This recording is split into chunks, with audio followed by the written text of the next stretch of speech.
Shalom, shalom, santos. A respeito da graça que aqui trato com todos vocês, a graça ela é manifestada completamente ali na pessoa de Jesus Cristo. Bem, na verdade, em toda a Bíblia, a graça ela está manifestada de uma forma oculta, particular e bem íntima para com os homens que Deus encontrou graça, que Deus encontrou um favor. Quando nós olhamos para Abel, nós vemos que Deus encontrou graça em Abel, porque Abel oferecia, tinha um coração voltado, um coração realmente disposto a fazer as coisas corretas. Vemos também Sete, também o outro filho de Adão e Eva.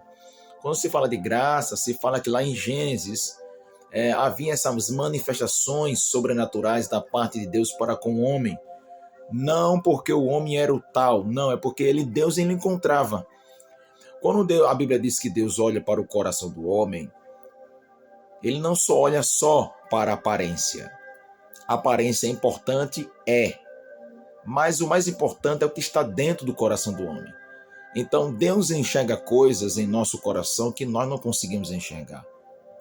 Deus pode encontrar graça no coração de muitos homens ali na antiga aliança, né? Há homens que foram no tempo de Gênesis. Gênesis ali é um livro chamado, no hebraico chamado Bereshit, que quer dizer livro do início, do começo.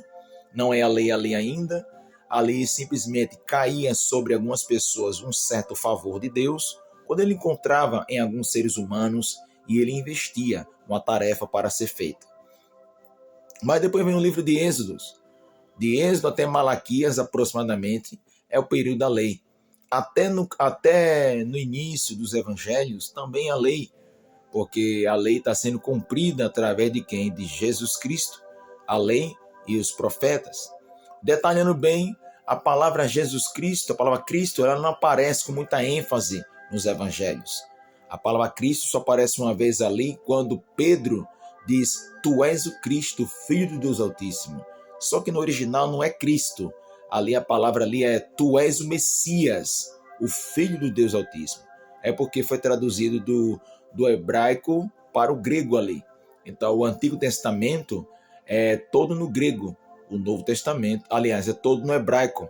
E o Novo Testamento é todo no grego. Então existem algumas alterações na Bíblia Sagrada, principalmente no Novo Testamento, onde toda ela ali foi escrita praticamente em uma linguagem hebraica, principalmente os evangelhos ali, o de João e os demais foram escritos praticamente em hebraico, mas foi transcrito em grego pelo período antigo das ordens antigas lá, entendeu? Então vemos que a graça andou também de forma oculta, manifestando em alguns homens, como também ali em Moisés, como também Davi e assim por diante.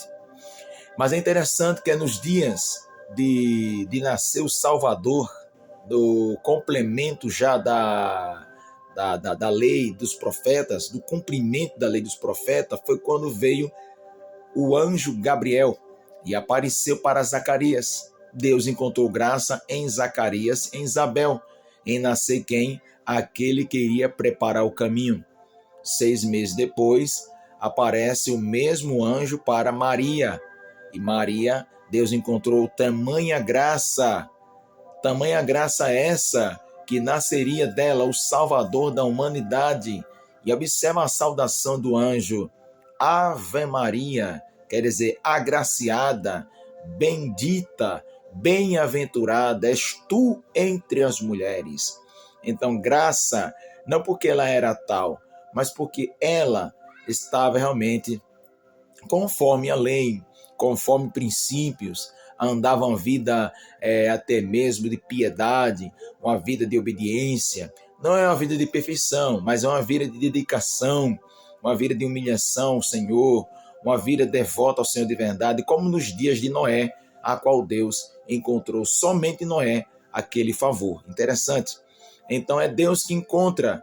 Entendeu? Então, quando veio Jesus Cristo, ele veio com toda a maestria do Pai. E é interessante que só com 30 anos ele foi batizado nas águas do Rio Jordão. E ali aconteceu ali a tríplice manifestação. O Filho sendo batizado, a voz do Pai Celestial bradou e disse: este é meu Filho, em quem minha alma tem prazer, e o Espírito Santo desceu em forma corpórea de uma pomba. Ali estava no Rio Jordão manifestando-se o Pai, o Filho e o Espírito Santo. Pai, Filho e Espírito Santo é uma realidade tremenda ali, dando legalidade e total força ao Filho para cumprir o seu ministério, chamada e propósito da redenção em prol da humanidade. É interessante que quando Jesus ele se entrega, não é que ele morre, ele se entrega. Na verdade, a morte não matou ele não tinha pecado em sua natureza. O pecado estava no corpo dele, por causa dele ter aderido às falhas, às fraquezas, às maldições da humanidade. Ele levou sobre si todas as nossas enfermidades, dores, as maldições, tudo ficou no corpo dele. O corpo dele se tornou, naquele momento, uma espécie de uma esponja, adquirindo toda espécie de maldição, pecado, desgraças, misérias da humanidade, ali que naqueles dias e nos nossos dias, nesses tempos vindouros, tudo ficou sobre ele. Então, a morte queria encontrar uma legalidade mais profunda.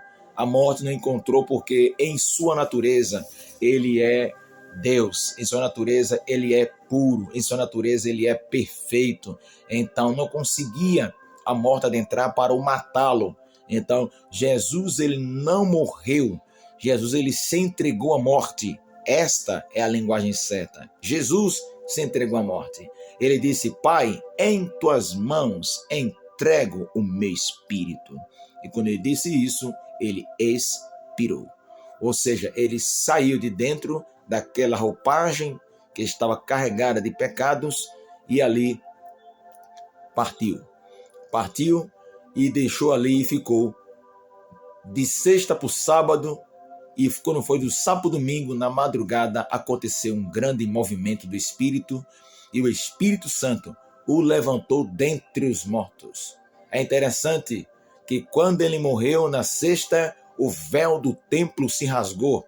Aconteceu terremotos, o sol se escondeu, o dia vira noite e terremotos e fenômenos aconteceram. Você veja o poder de tudo isso.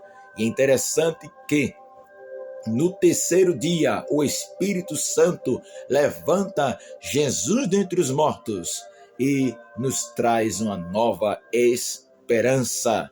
Muitos dizem que a esperança de muitos é a última que morre, mas aqui Jesus, ele morreu, mas ele ressuscitou. A maior esperança para a humanidade não está em nada baseado aqui nessa terra, nada baseado nas estrelas, no sol, na lua, nada baseado em Marte, nada baseado em planetas, planetoides, nebulosa, nada baseado em água, nada baseado em esfera de livros, pensamentos humanos, religiões.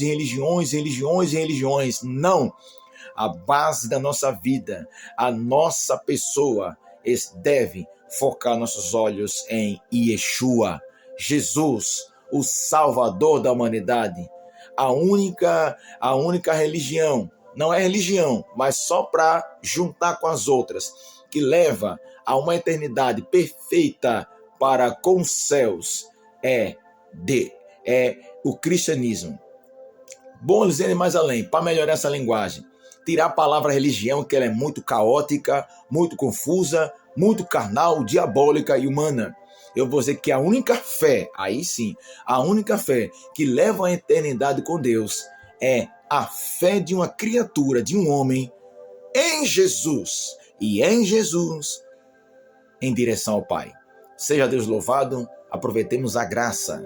Quando ele ressuscitou, foi trazido para nós uma graça, um favor que não merecemos, mas ele abraçou e abraça toda a humanidade que se rendeu aos pés dele, em nome do Pai. Amém? Um forte abraço. Shalom. Sorria. Se entregue a essa graça. Ele tem o melhor para você.